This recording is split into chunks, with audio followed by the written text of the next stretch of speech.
Sa tingin mo, it's a good thing ba na nare-reject ang tao? Nakaka-benefit ba sila doon o kumbaga mas bumababa lang yung ego nila? Somehow nakaka-benefit sila doon para mas i-upgrade pa yung sarili nila. Kumbaga, hindi pa sila qualified dito. The next time, upgrade ako. Halimbawa, magbubutihin ko pa ganun. Then take ulit. Tapos kapag na-reject ka ulit. Kasi, kumbaga ano yan, try and try, pre. Until you succeed nga. Kasi meron nga dyan, nag-apply talaga sila. Ilang beses bago sila matanggap sa pagiging pulis.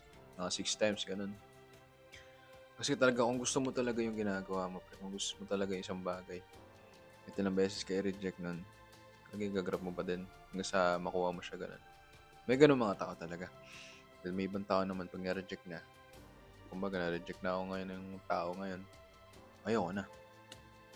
Eh yung pala, tinetest ka lang pala ganun kasi maraming factor papasok doon. Kaya dapat huwag kang mawawala ng pag-asa kapag na-reject ka na isang beses. Kumbaga, gawin mong inspiration yung rejection na yun para mas i-upgrade mo pa yung sarili mo, para mas mag-improve ka pa sa lahat ng mga bagay kasi magbe-benefit ka din dun eh.